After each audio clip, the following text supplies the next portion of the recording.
Assalamualaikum warahmatullahi wabarakatuh.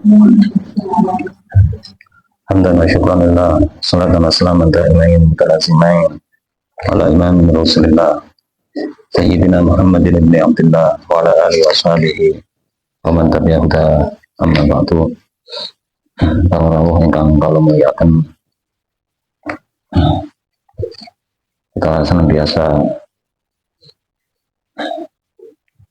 melakukan upaya untuk bersyukur kepada Allah Ta'ala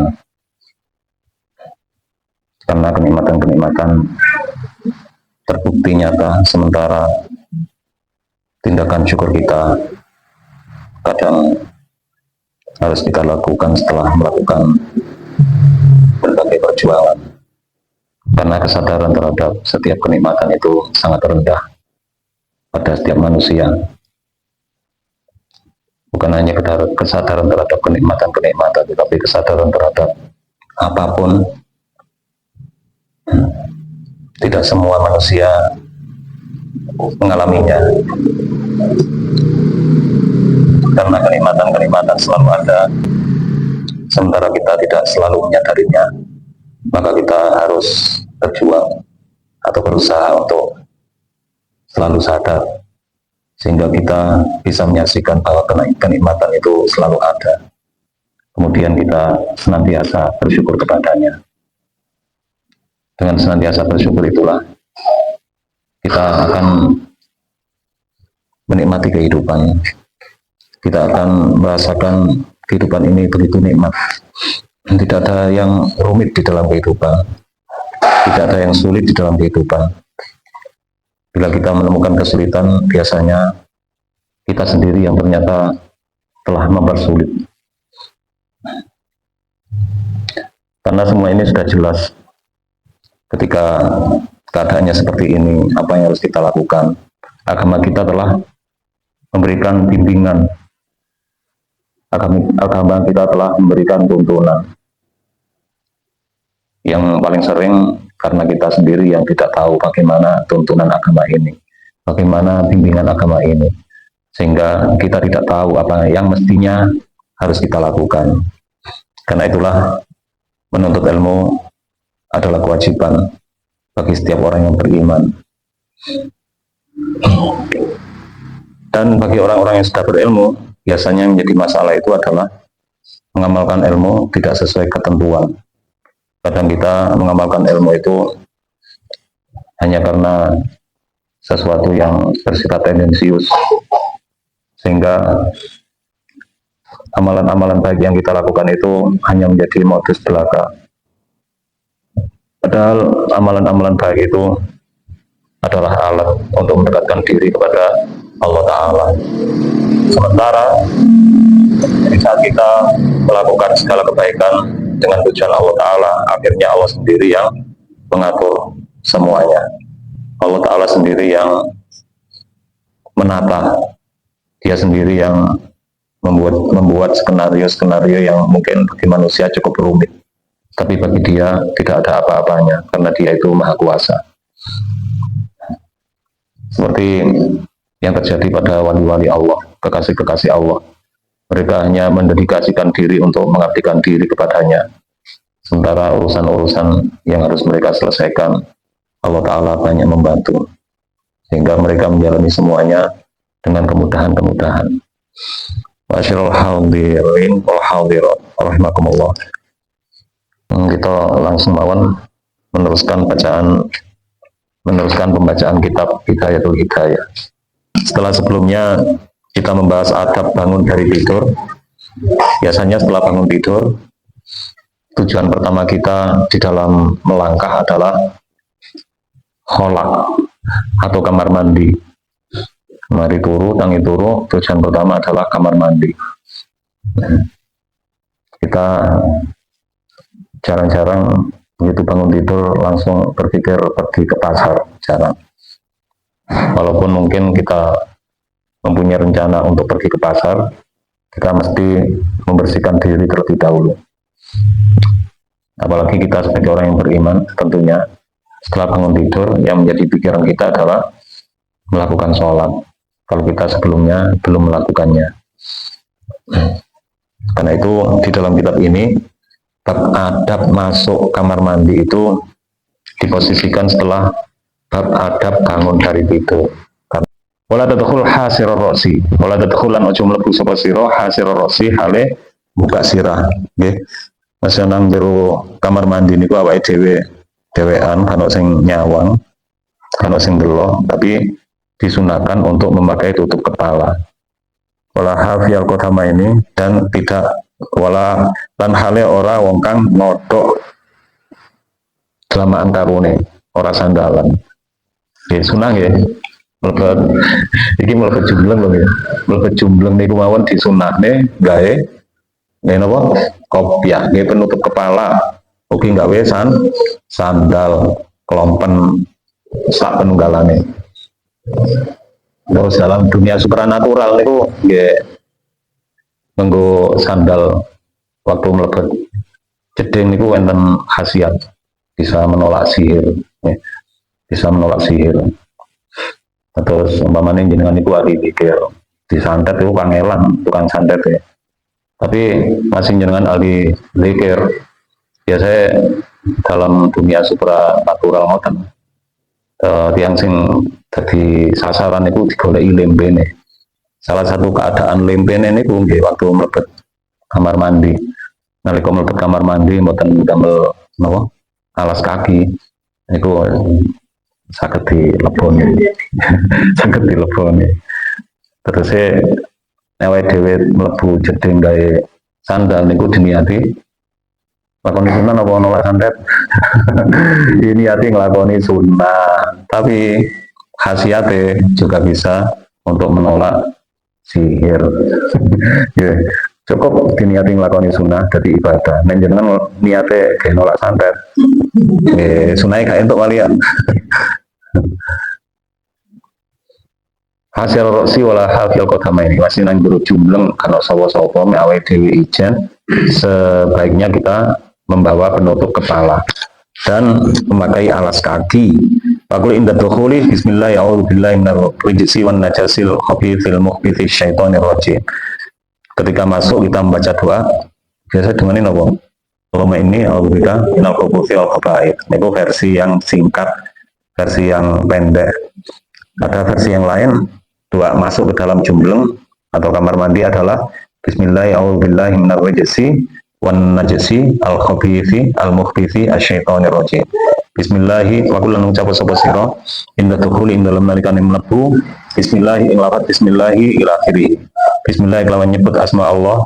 A'udzu nun reksa sapa kula billahi in Allah. Utawa Allah minar rijsi saking kotor wan najsi lan najis al khabithi kang jember kang kotor banget.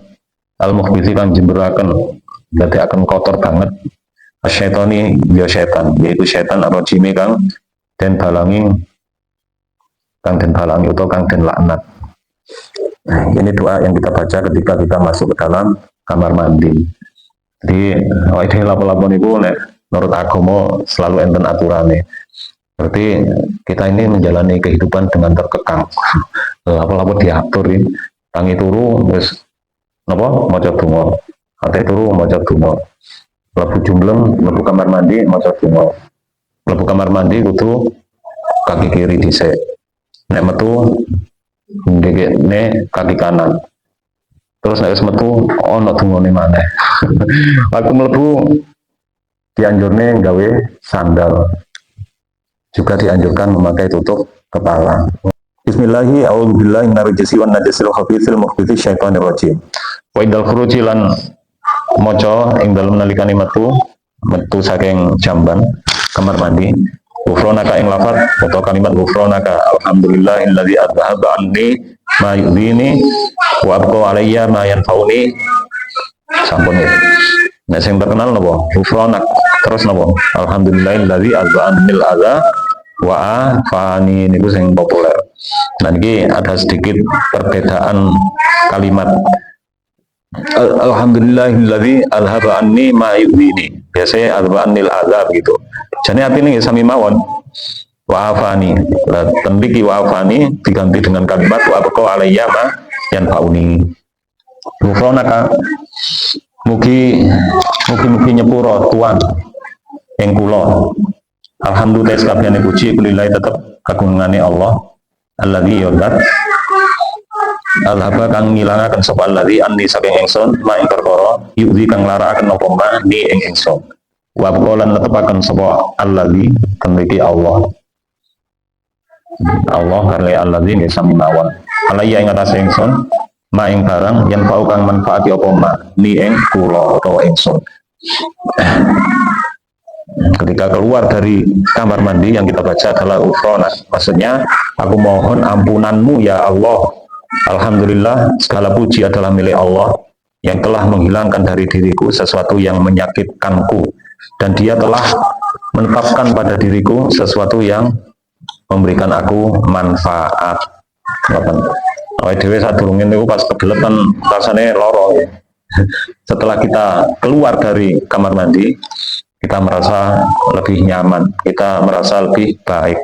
Karena itu dalam doa kita menyebut alladzi adhaba annil adza wa afani. Segala puji bagi Allah, yaitu Tuhan yang telah menghilangkan dari diriku rasa sakit atau sesuatu yang menyakitkan, dan dia telah memberikan aku afiah atau penjagaan atau kesehatan. Di sini diungkapkan dengan waqo alayya ma yanfa'uni, dan dia membiarkan atau menetapkan pada diriku sesuatu yang bermanfaat pada diriku. Okay.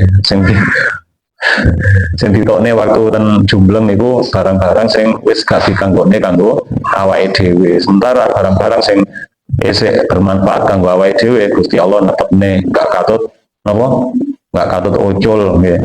Awake dhewe waktu ten Jumbleng sing metu cuma kotorane, gak sak bokonge. Nah, andai kan sak bokonge katut lak mantun iku gak iso lungguh kalih. Lan iki mulane diungkapne waqo alayya main fauni, dan dia Allah taala menetapkan pada diriku sesuatu yang memang memberikan manfaat kepada aku. Sing diculne teko awake iki barang-barang sing pancen wis gak ono manfaate. Nah, ditahan nang jerone awak justru menjadikan kita merasa sakit, nggih. Wa in bagi antu idda an-nubala qabla qada'il hajah. Wa in bagi lan saegiya prayoga seogiyanya apa antu idda yen to nyawisaken to nyediaken sapa sira an-nubala ing watu qabla qada'il hajati ing dalem sadurunge kani hajat. Wala tastanjia lan yen to ora cewek sapa sira bil ma'i kelawan banyu fi maudhi'i qada'il hajati ing dalem panggonan nekani hajat. Wa antas tabri'a lan yen to arep nutukaken sapa sira minal bauli saking ngoyo pitanah nuhi kelawan dehem wan nakri lan ngurut zakar salatan kelawan kaping kelawan telu ambalan wa bi imraril yati lan kelawan lapakaken tangan la yusra kang kiwa. Ketika kita istinja atau cebok dalam bahasa Jawa, sebaiknya kita menyediakan beberapa batu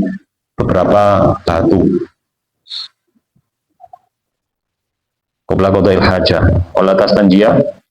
Dan memang kalau menurut fikih sebelum kita menggunakan air disunahkan terlebih dahulu menggunakan batu.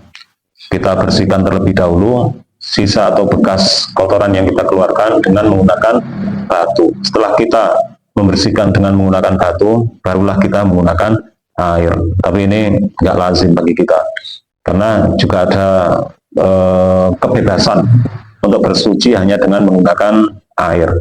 Jadi sebenarnya walaupun ada air, kita boleh menggunakan batu. Tapi kalau kita hanya memilih salah satu, yang lebih baik adalah air. Yang paling baik sebelum menggunakan air, kita menggunakan batu terlebih dahulu sebagai alat untuk bersuci. Dan tentunya batu yang kita pakai itu adalah batu yang bisa membersihkan, bukan batu yang justru meratakan kotoran. Oke, kan tekstur batu itu berbeda-beda. Enten sing licin, enten sing kasar. Lah, batu yang cocok untuk digunakan istinja adalah batu yang teksturnya tidak licin. Cara Jawa untuk kasar. Bahasa Indonesia ini apa ya?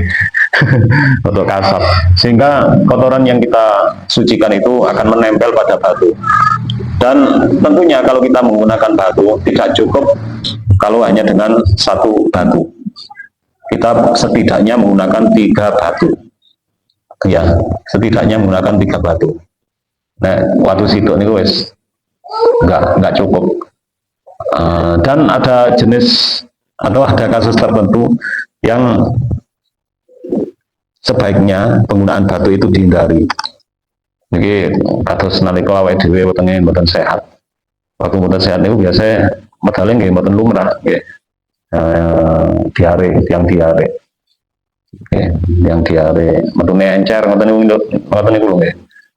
Niku nek nggih. Ketika buang air besar, keluarnya encer, biasanya agak menurut bahasa Jawa jelek-jelek. Lah nawi kasusnya kados ngoten niku saat istinja atau bersuci atau cebok sebaiknya kita langsung memakai air karena batu tidak ideal sebagai alat bersuci dalam kasus yang seperti itu. Jadi pancen paling saya niku awake dhewe nyediane watu sebelum buang air besar. Kemudian setelah selesai sebelum kita cebok dengan air, kita menyucikan dulu dengan batu. Setelah kita anggap sudah bersih, barulah kita memakai air. Wala istanjia bil ma'i fi mawdi'i qada'il hajah. Kemudian tempat yang kita gunakan untuk qada'il hajah, untuk buang air besar, bisa kita bersuci atau cebok, sebaiknya kita pindah posisi. Kita tidak tetap berada di tempat buang air. Wala entas tabri'ah, termasuk ketika kita buang air kecil, buang air kecil atau kencing, kita harus istibro. Istibro itu menuntaskan air kencing atau air seni yang keluar dari kemaluan kita.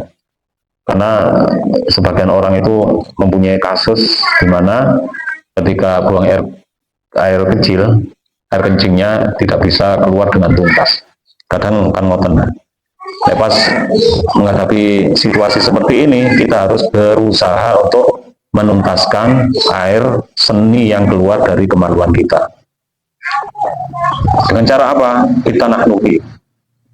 Bisa dilakukan dengan DM niku apa? DM gitu ya. Kadang niku bisa digunakan untuk menuntaskan air kencing kita. Atau dengan batuk. Kadang kan yang niku nggih sajane nggak kudu napa? Nggak kudu pipis. Tapi mergo watuk kenemenan sampai ke poyo-poyo. Nah, bagi orang yang ketika kencing air seninya tidak bisa keluar dengan tuntas, dia harus menuntaskan dengan cara diantaranya adalah napa? Batuk atau dehem dengan dehem. Ya, sebagian tiang ngoten panjen. Nek dehem nggak bisa tuntas. Ada yang dengan lainnya warna salatan.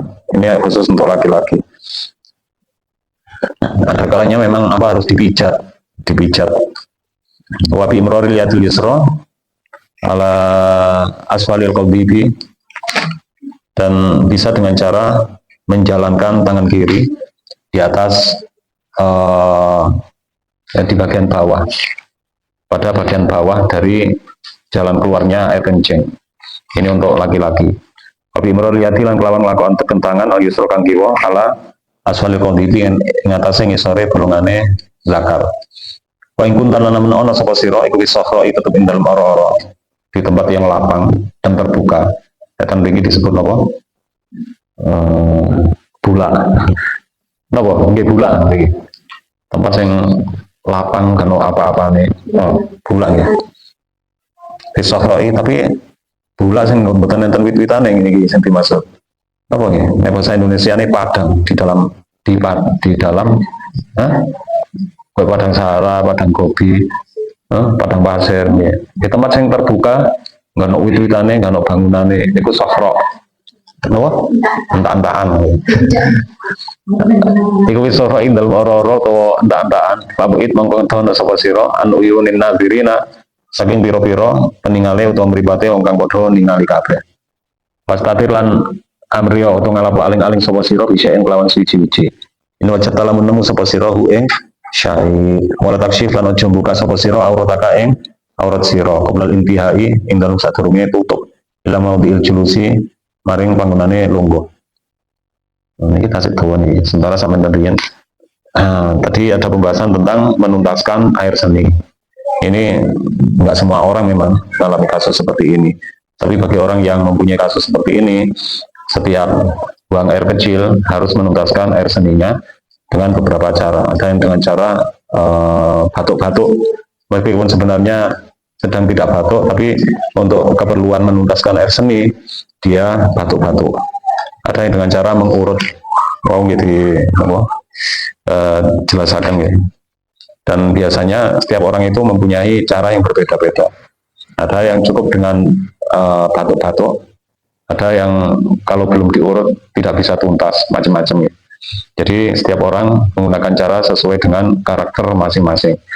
Dan apabila kita buang air di tempat yang lapang, di tempat yang kalau di sini disebut entak-entak, entak-entak gitu, ya, kita harus menjauhkan diri dari pandangan orang lain, karena menutup aurat itu hukumnya wajib. Sedangkan buang air, tentu kita akan membuka aurat.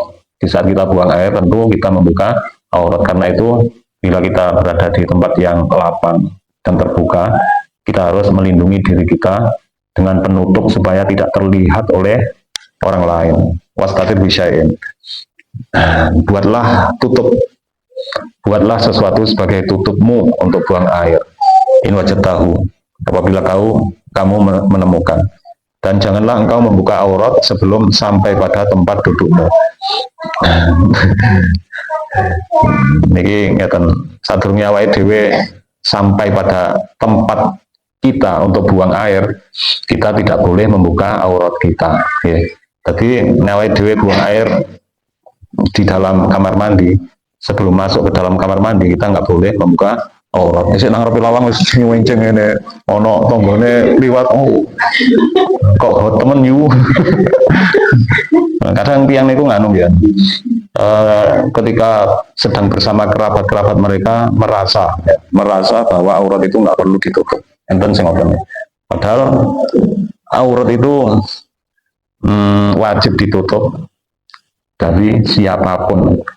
Tapi ini memang ada perincian ya. Kalau laki-laki auratnya sudah jelas antara pusar sampai lutut. Ini berlaku di hadapan siapapun. Nang ngarepe padha lanange aurate ya padha.